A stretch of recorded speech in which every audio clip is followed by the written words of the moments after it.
R15 দেখেন D06 red. দেখেন কপিটা কি লেখা, এটা কোড লেখা এবং হোয়াইট লেখা।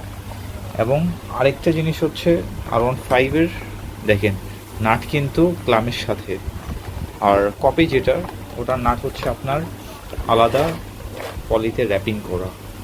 আসসালামু আলাইকুম everyone, welcome to my channel Sahil Khan Bangladesh. আজকের ভিডিওতে আপনাদেরকে সিএনডি ডিস্ক দেখাবো, সিএনডি ডিস্কের প্রাইস এবং সিএনডি ডিস্কের নিউ মডেল এবং সিএনডি ডিস্ক কীভাবে চিনবেন কপি এবং অরিজিনালটা। তো শেষ পর্যন্ত ভিডিওটি দেখবেন। তো শুরু করা যাক। এটা হচ্ছে আপনার সিএনডি ডিস্ক অরিজিনালটা, এটা হচ্ছে আপনার GSXR-এর, এটার প্রাইস পড়বে মাত্র 7,000 টাকা। এরপর যে ডিস্কটা দেখাবো সেটা হচ্ছে R15-এর ওল্ড মডেল, এটার প্রাইস পড়বে মাত্র আপনার 7,200 টাকা R15-এরটা। এবং আপনার সিএনডি ডিস্ক ভার্সন 2 যেটা নিউ মডেল এসেছে, এটা আপাতত আমাদের কাছে GSXR-এটা অ্যাভেলেবেল আছে, কিছুদিন পর R15-এরটাও অ্যাভেলেবেল পাবেন। এটার প্রাইস পড়বে মাত্র 8,000 টাকা। এবং আপনি কিভাবে কপি এবং অরিজিনাল ডিস্ক চিনবেন, আমি কপি ডিস্কটা আমার সাইডে রেখেছি, আপনাকে দেখাই।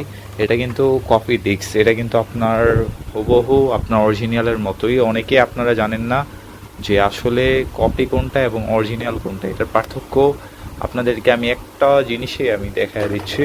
তা হচ্ছে দেখেন, অরিজিনাল ডিস্ক আর কপি ডিস্কের পার্থক্যটা হচ্ছে R15-এরটার সাথে আমি দেখাই, GSXR-টার সাথে তো মিলবে না। ওয়েট, এটা হচ্ছে R15-এর, দেখেন D06 রেড। দেখেন কপিটা কি লেখা, এটা কোড লেখা এবং হোয়াইট লেখা। এবং আরেকটা জিনিস হচ্ছে R15-এর দেখেন নাট কিন্তু ক্লামের সাথে, আর কপি যেটা ওটার নাট হচ্ছে আপনার আলাদা পলিতে র্যাপিং করা। তো আপনারা যখনই ডিস্ক কিনবেন একটু সাবধানে যাচাই বাছাই করে ডিস্কটা নেবেন, কারণ কপি ডিস্ক আপনি মার্কেটে 6,000 টাকার মধ্যেও পেয়ে যাবেন। তো সকলেই ভালো থাকবেন।